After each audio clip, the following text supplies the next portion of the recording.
So welcome. So we are going through the 4 establishments of mindfulness, also known as the 4 foundations of mindfulness. And of the 4, we're still on the first one, which is mindfulness of the body. And within the mindfulness of the body, there's a few different practices. The first of which is the breath. So we're still on that. We'll move on today to another one. But I thought it might be good to start our class today with some more practice of mindfulness of the breath, the breathing, and try to get more familiar with the different parts that the Buddha taught of how to do this practice. So make yourselves comfortable. Sit in a comfortable position, but also a conducive position for meditation. And one of the most important things is keeping the back straight. That helps the mind to be more awake, alert, focused. But it's also important to be relaxed. So let go of any tension. Let all the muscles in your body be relaxed, except whatever muscles are needed to keep your back upright.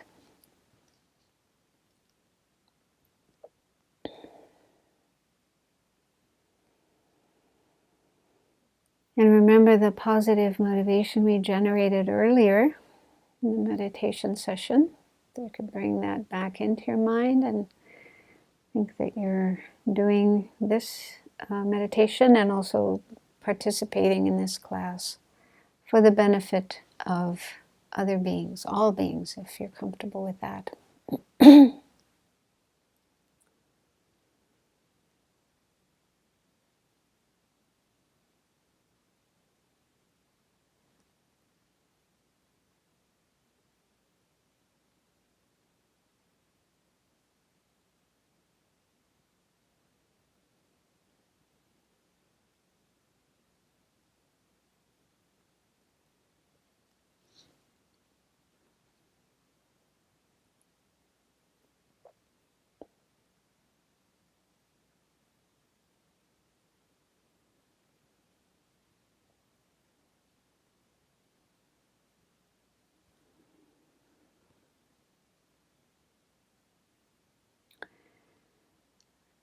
So then this practice begins with putting our attention on the breathing, being aware of our breath flowing in and flowing out.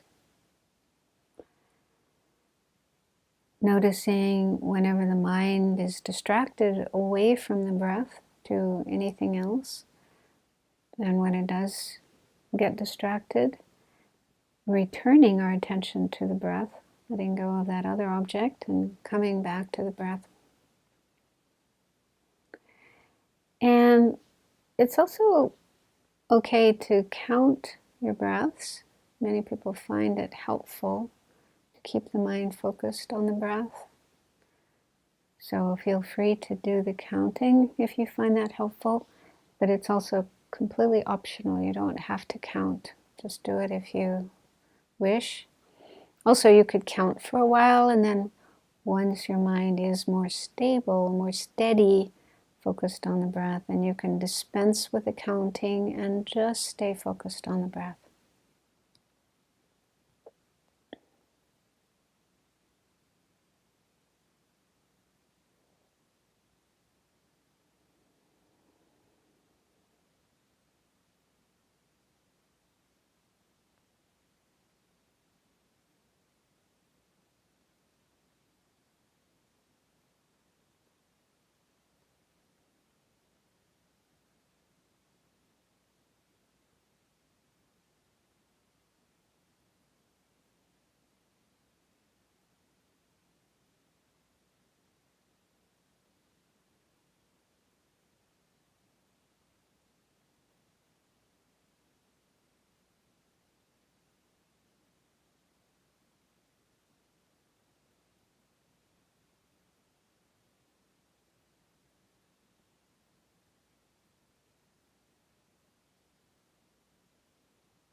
And the Buddha also advised that we pay attention to whether the breath is long or short.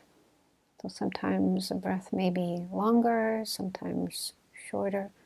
So he advised us to pay attention to that, observe that, notice that. So see if you can incorporate those instructions as well.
And the Buddha went on to advise that we pay attention to the whole body.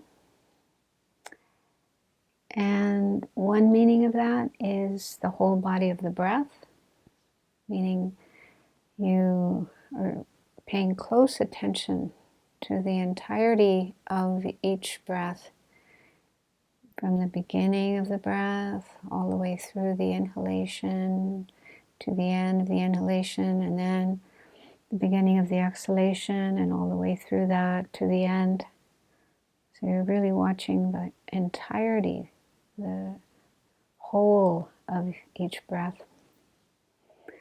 Another meaning, another interpretation is literally our whole body.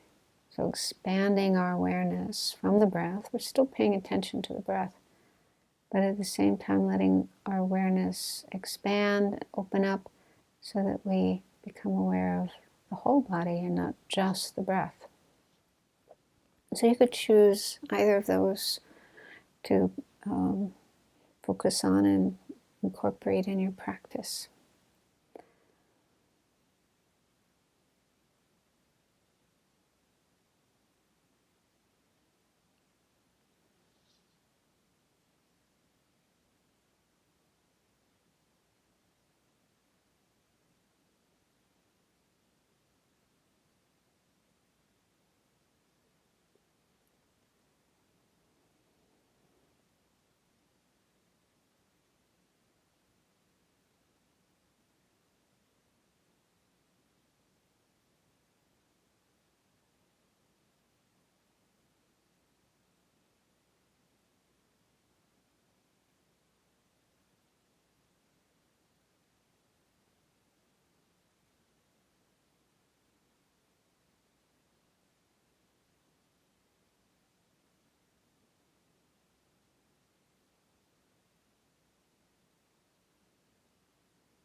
And the fourth and final part of the instructions regarding the breath given by the Buddha is calming the body.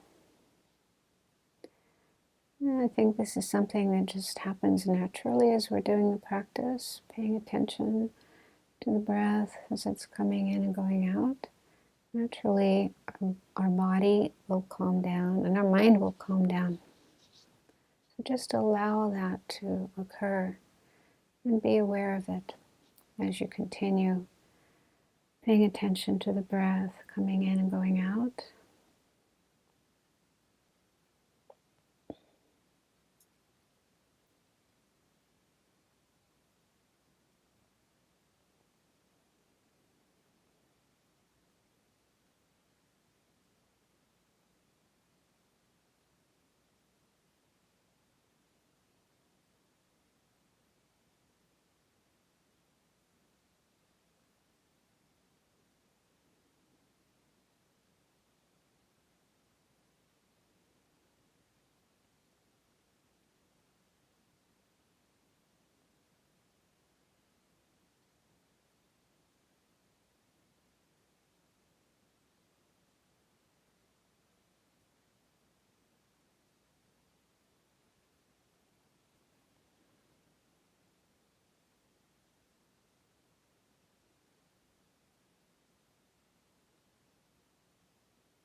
So there are these four parts to the practice of mindfulness of the breathing. First is simply watching the breath, paying attention to the breath coming in and going out. And then second is paying attention to whether the breath is long or short. And the third is the entirety or whole body of, I mean, Buddha just said whole body. So some commentators interpreted it to mean the whole body of the breath. Others said, no, the whole body, our entire body, within which the breath is taking place. So, and you can take your choice of which of those interpretations you find more helpful. And then the fourth one is calming the body and the bodily functions. So, some of you may be wondering, do I have to do all 4 parts of the practice? Can I just do 1 or 2? Probably you can. I think all 4 parts of the practice would be primarily for someone who's doing a rigorous training in the practice of the establishments of mindfulness. For example, a monk or a nun in a monastery in a Theravada country or a Theravada monastery. Or even some lay people may take time off and do a lot of meditation practice and stay in a retreat center, meditation center, and really focus on this practice. And so in that kind of situation, they have many hours every day to do the practice. And so they could spend time on each part and really learn to incorporate each part of the practice. But if your life is busy and you may only have a short period of time to meditate each day, then I think it would be fine to just focus on 1 part or maybe 2 parts as you wish. And I myself was wondering about the second part of the practice, noticing if the breath is long or short. I wondered, is that something we have to pay attention to with every single breath? Because if we're doing that, it would be difficult to pay attention to other things, because as the practice goes on, the mindfulness of the body, there's other things that you do with regard to your body. And I looked in the books that I have been using for information about these 4 practices and didn't really find anything, but I did look in one. I have this PDF file of teachings given by Buddha Dasa, who is a Thai master in the 20th century. He passed away in the 90s, but he was quite a well-known and well-respected teacher in Thailand. And he gave very detailed instructions on mindfulness of the breathing, which is called Anapanasati. And there's a whole sutra Buddha gave just on mindfulness of the breathing. And I haven't read the whole thing, but I just read the part where he spoke about paying attention to the breath being long or short. And he spoke about how the meditator needs to spend time investigating their own breathing, and watching long breaths and short breaths to determine what is long and what is short. And he also talked about paying attention to what's happening in the body with the breath. For example, the abdomen moving in and out, the lungs moving in and out, what's happening at our nostrils, so that we can really identify different kinds of breathing that take place. And he also spoke about states of mind, how our state of mind can affect our breathing. For example, anger. When a person is angry, then their breath might be shorter, as opposed to when they're feeling calm and relaxed, and their breath would be longer.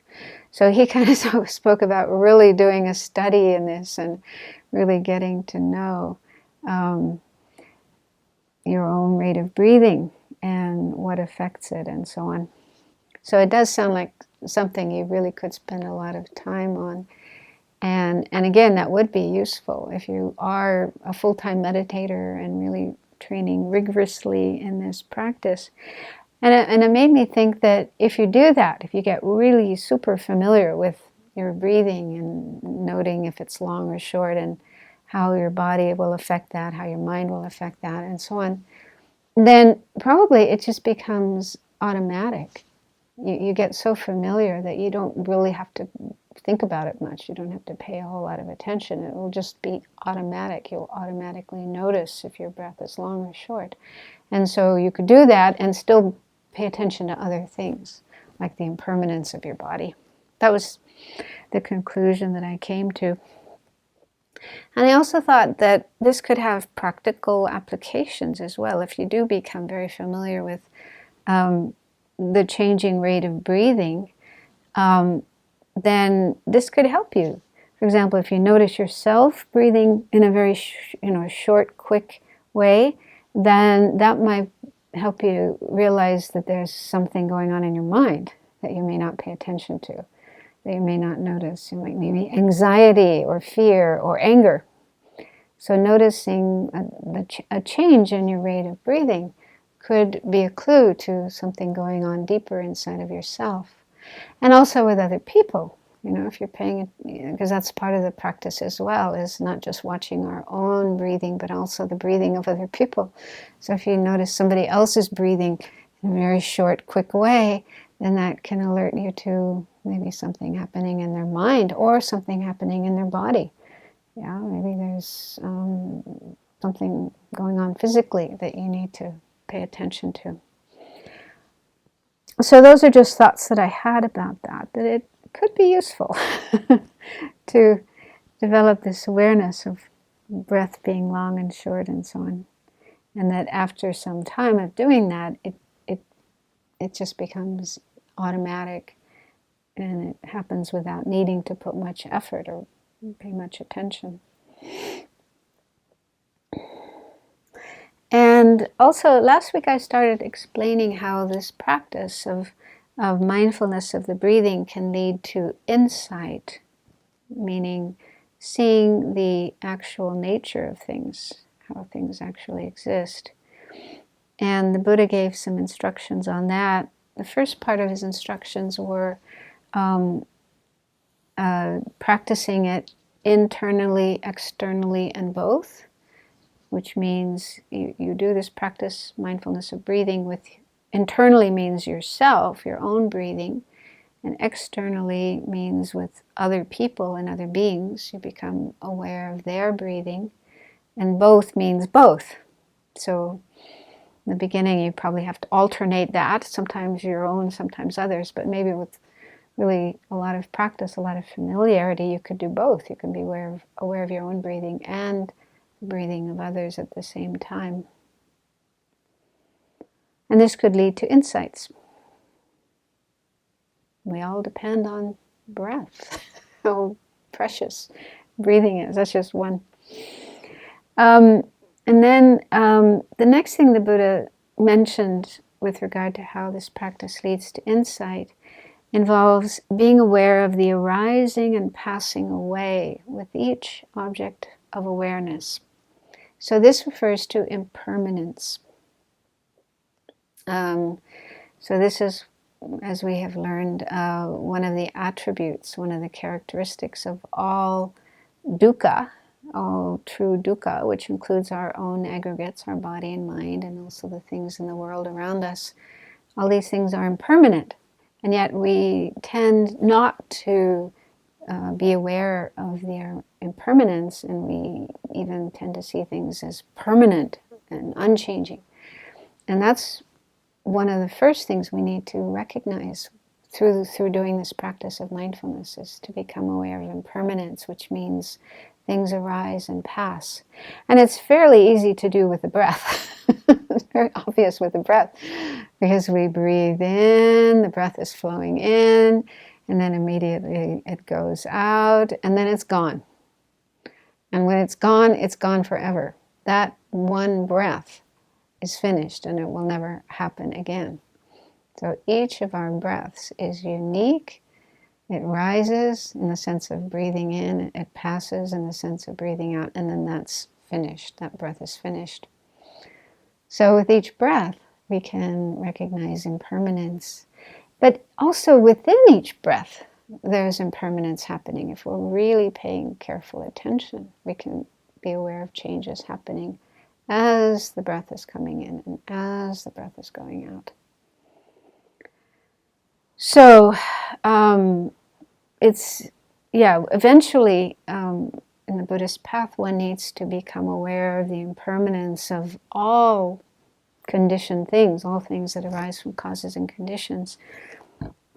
But the breath is a good place to start. It's easy, relatively easy, to recognize impermanence with the breath. And then we can gradually extend that and be aware of the impermanence of other parts of our body, and then other people's bodies, and other things in the world around us.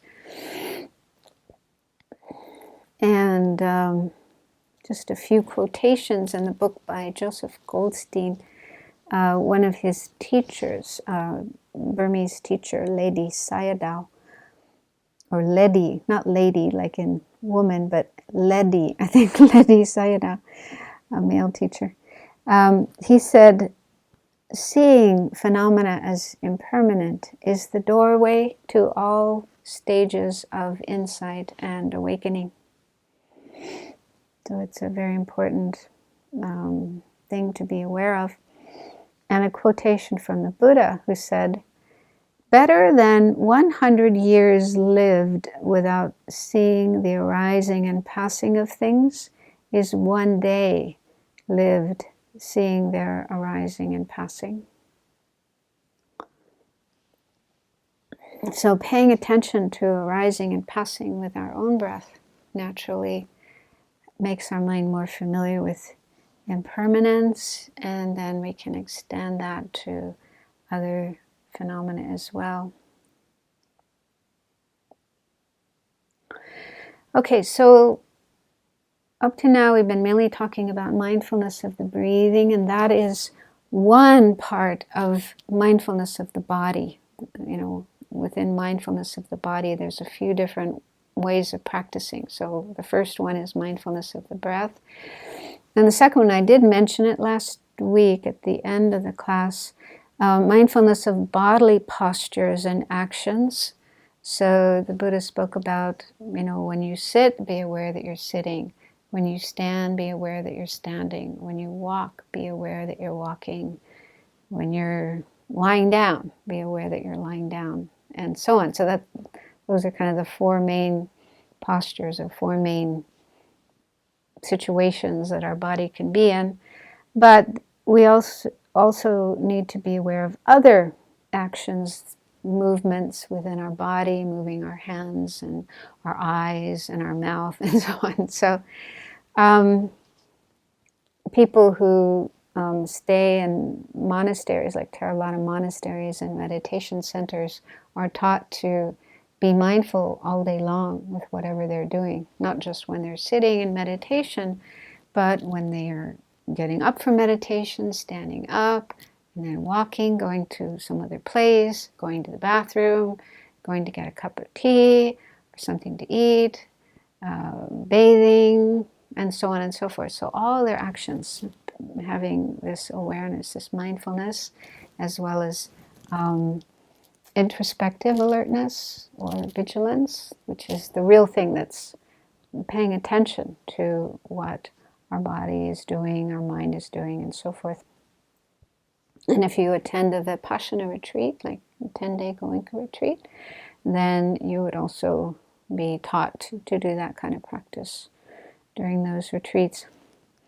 But it's also a practice in the Mahayana tradition, even though it isn't talked about that much. But there's a quotation in this book, Following in the Buddha's Footsteps.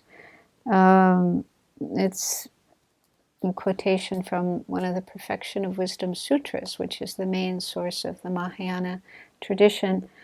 And in this sutra, the Buddha is talking about how a bodhisattva needs to practice mindfulness in everything they do. So the Buddha is saying the bodhisattva maintains awareness when he goes from his residence or returns. He maintains awareness when looking ahead or looking to the sides. He maintains awareness when bending or extending his leg, foot, arm, or hand. He maintains awareness when carrying his robes. He maintains awareness when eating, chewing, drinking, or tasting, when sleeping, and so on and so forth. So in all these different activities, a bodhisattva needs to maintain awareness. And the meaning of maintaining awareness is simply knowing, as the Buddha himself said in the Pali Sutra, knowing I am walking, I am sitting, I am eating. So just having that awareness of what the body, the mind, and so on are doing. Not easy to do, but we just try as much as possible to do that. And I came across a nice little anecdote. I've actually heard this before, but it's kind of written in a very short, simple way. And here, Ananda, who was the Buddha's attendant for, I think, 25 years. So he was a very devoted, dedicated disciple of the Buddha, always with the Buddha and serving the Buddha and so forth. And the story goes that many of Buddha's disciples attained nirvana. They became arhats and attained nirvana. But Ananda didn't, maybe because he was always so busy looking after the Buddha, he didn't have that much time to meditate. I'm not sure the reasons. Anyway, after the Buddha passed away, Ananda had still not managed to attain the state of arhat, and the other disciples were urging him, come on, Ananda, you can do it, giving him encouragement. And so this is a little story about Ananda. For one entire night, Venerable Ananda practiced the 4 foundations of mindfulness. Because his mindfulness was pure, sharp, and powerful, he perceived that each part of his body, each tiny physical movement, feeling, perception, thought, and even consciousness itself is impermanent, unsatisfactory, and selfless. So he had awareness of those 3 attributes, impermanence, unsatisfactoriness, and selflessness, with regard to all the parts of his body and mind and being and everything that was going on. So he had very good mindfulness of all of that. At dawn, as he was beginning to lie down, he lifted his foot. In that instant, he reached enlightenment. Certainly, when the mind is perfectly clear and mindfulness is strong, it is possible to attain enlightenment quickly, even while lifting a foot. Yeah, and there are other stories of that, like when a person is practicing mindfulness of walking, they're walking and doing mindfulness of walking, and they attain enlightenment in the middle of that. So it just shows how powerful it is to maintain this awareness, this mindfulness in all of our activities. Enlightenment doesn't only happen when we're sitting down, it can happen in other situations as well. Okay, so now I would like to move on to the 3rd practice related to the body. The first one being the breathing, the second one being postures and actions. And the 3rd one is related to the parts of the body. So in your book, this is found on the bottom of page 42. And so the Buddha taught a meditation on 32 parts of the body. There's more than 32, but anyway, he mentioned those 32 to meditate on. And another way of meditating on the parts of the body is in terms of the 4 elements: earth, water, fire, and wind. So it's also possible to divide the body into those 4 elements, and we'll do that later. So meditation on the parts of the body helps us to see what the body is actually composed of, and to recognize, that it is just made up of all these parts, not just one whole monolithic thing. And we also come to recognize that there's nothing really valuable or worth being attached to or worth identifying with in all the parts of the body. And so doing this helps us to understand the second and the third attributes of true suffering, which are unsatisfactoriness and unattractiveness or impurity with regard to our body in particular. And I came across this really nice book on the practice. It's called The 4 Foundations of Mindfulness in Plain English by Bhante Gunaratana. He's originally from Sri Lanka, but he's lived in America for many years, and he's written a number of books, such as Mindfulness in Plain English, which is kind of a bestseller. And yeah, as the title says, it's really simple, clear way of explaining what can be rather complicated practices. So I'd just like to read his introduction to this practice of mindfulness of the parts of the body. He says, when we look at ourselves in the mirror, we normally feel proud of the parts of our body that appear handsome or beautiful, and displeased by those that seem old or unattractive. Judgments like these lead to attachment to the parts that we like, such as our shiny hair, and hatred of those we dislike, such as our crooked teeth. This chapter focuses on learning to look at the body differently. Through mindfulness, we train ourselves to see the body impartially, as a collection of 32 parts. Not just the external parts we see in the mirror, but also the internal parts, such as the bones, liver, and blood. As we discover, each of these parts is either solid, like the earth element, or liquid, like the water element. Like all other material objects, each of these parts is always changing. They are impermanent. In practical terms, meditation on the body's parts and elements opens the mind to accepting our body as it is right now, without our usual emotional reactions. It helps us overcome pride and self-hatred and regard our body with the balanced mind of equanimity. The Buddha gave an example to illustrate this point. So when the Buddha was teaching mindfulness of the body, he gave this analogy to illustrate what we're supposed to be doing. So these are the words of the Buddha. Suppose there is a bag full of different kinds of grain: rice, hill rice, paddy rice, lentils, green peas, barley, sesame seed, and mustard seed. When a man with good eyesight looks into the bag, he identifies the various grains, saying, "This is rice, this is hill rice, paddy rice, lentils, green peas, barley, sesame seed, and mustard seed." He does not say, "This is barley, I hate barley." Nor does he say, "This is sesame seed, I love sesame seed." So we look at all the different parts of the body, ideally without feelings of liking and disliking, attachment and aversion, but just dispassionately, objectively. There's liver, there's blood, there's bones, and so on and so forth. We're just getting familiar with what our body is made of.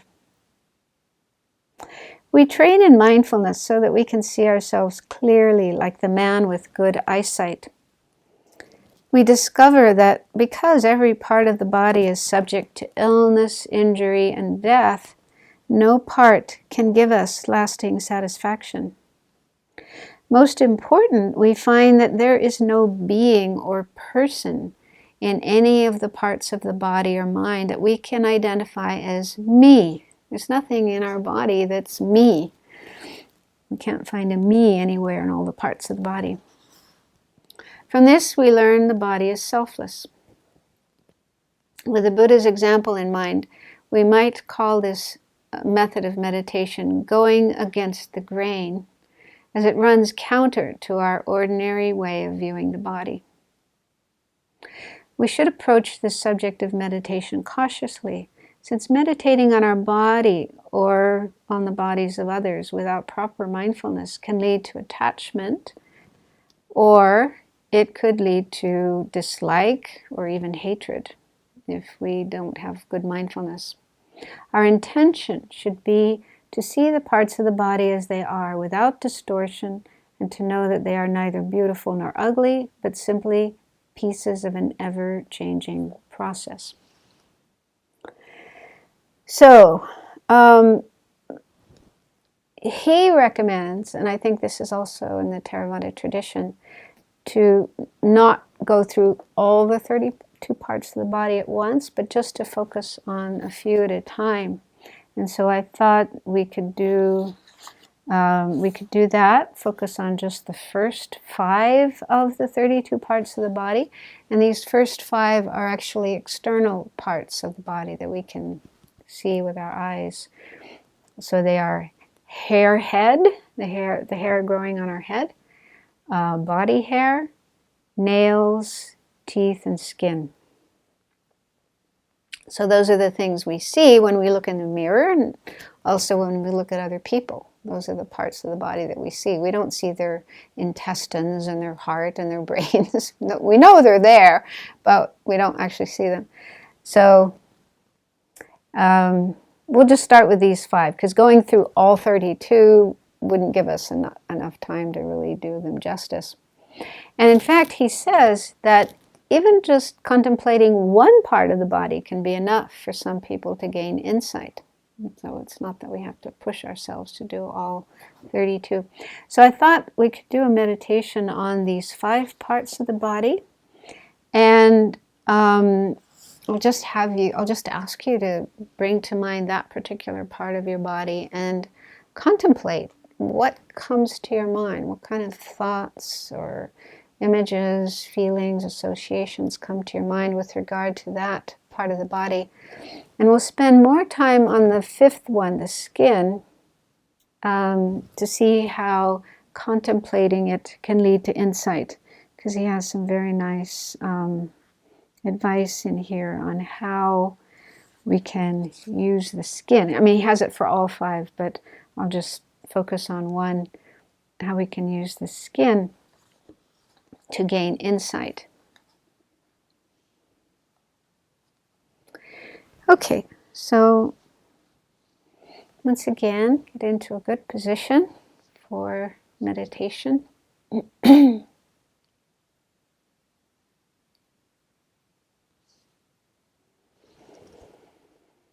Try to sit up straight, but at the same time be relaxed.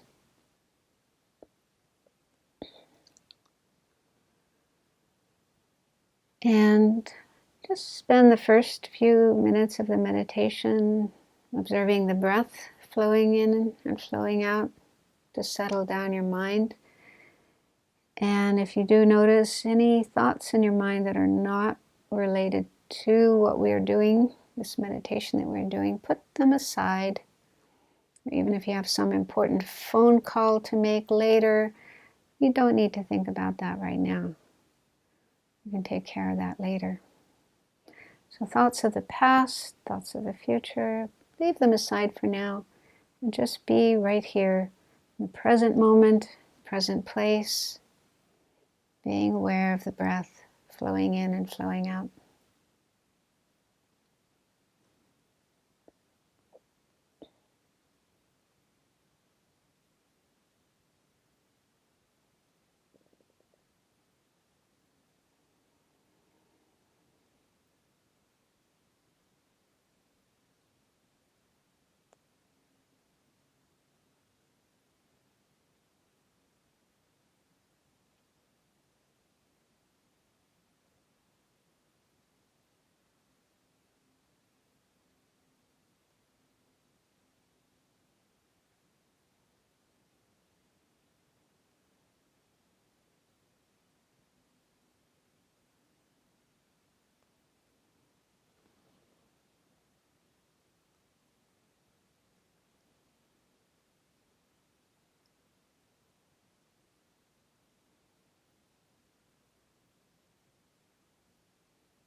So the first part of the body we'll contemplate is hair head. So just bring to mind the hair growing on your head. And just see whatever thoughts, feelings, associations arise with regard to your hair. And if you don't have any hair, if you're bald, you could either think about hair you had in the past or think about another person's hair, someone you are close to and you see every day. You can think of that person and their hair. So just spend a few minutes contemplating hair head. What does that give rise to in your mind?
And the second body part is body hair.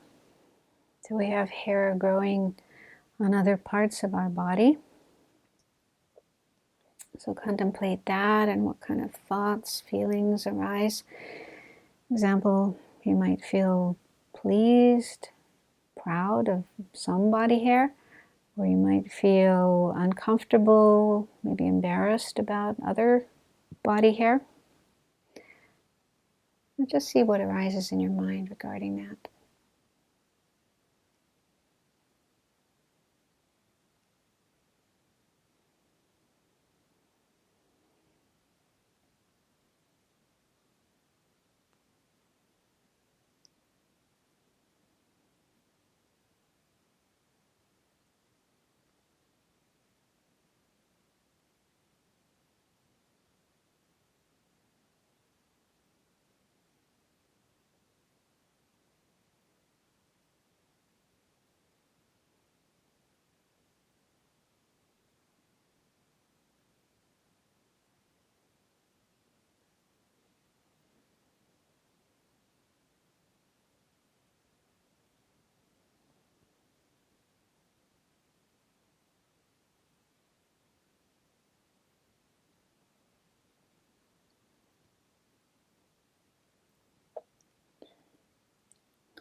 And then third is nails, fingernails, toenails.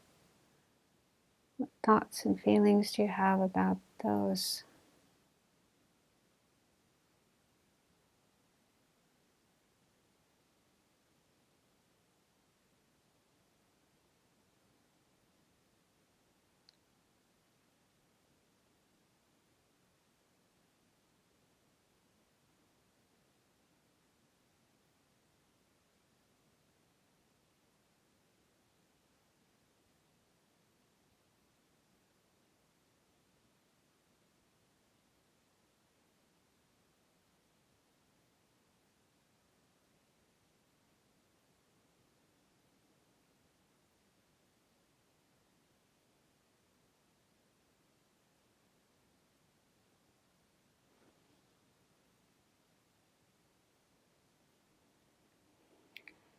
The fourth one is teeth, but because we're getting a little short of time, I'm going to jump over that to the fifth one, which is skin.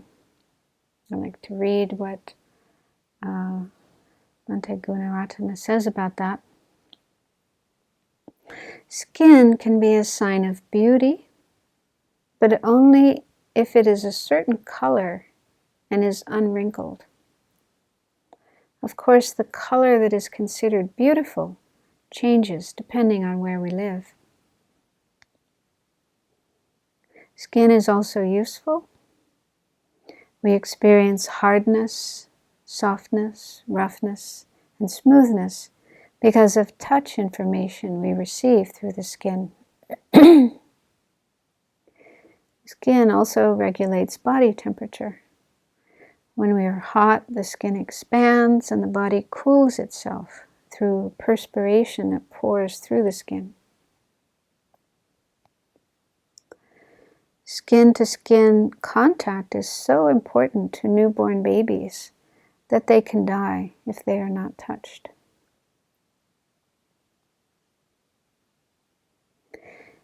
But the skin is also a source of suffering. Rashes and other skin diseases make us very uncomfortable.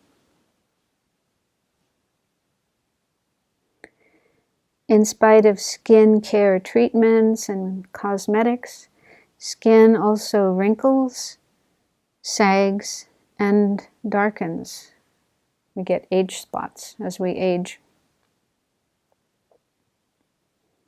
Every day our skin dries up and dies. Ordinary house dust is full of dead skin. Many people experience discrimination because of their skin color.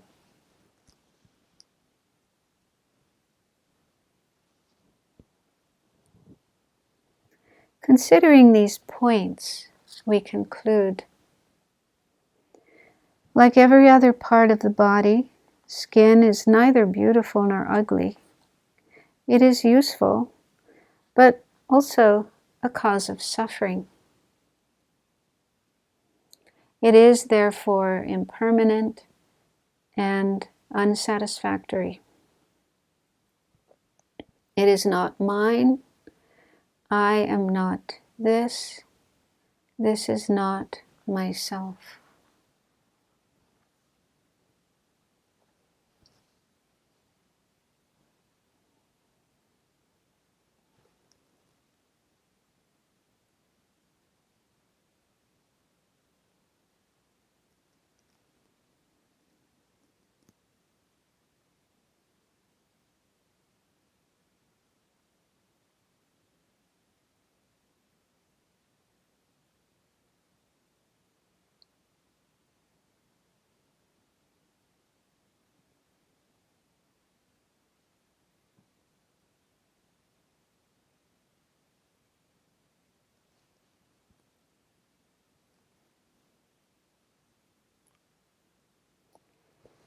Okay, so it gives some idea of the kind of thoughts we can have with regard to the different parts of the body.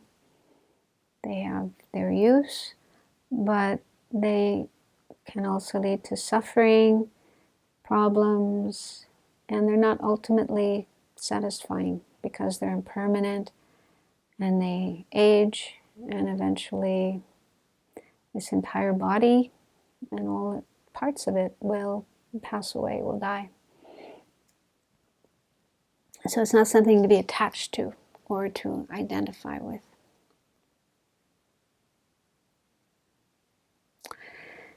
So let's mentally dedicate the merit, the positive energy of this time looking at this topic and meditating on it, doing it with a good motivation, an altruistic motivation.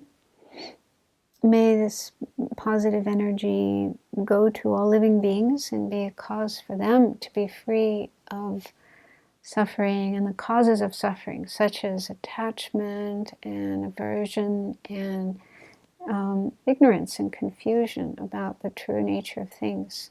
That's the real source of all our problems, what gets us into trouble again and again. So may all beings be free of these. May all beings find genuine happiness in the causes of that, which are wisdom, understanding the true nature of things, as well as positive qualities like compassion and love. May our learning and practice be of benefit to all of them.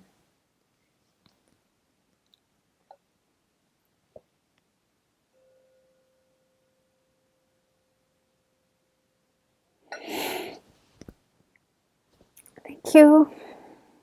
See you next week.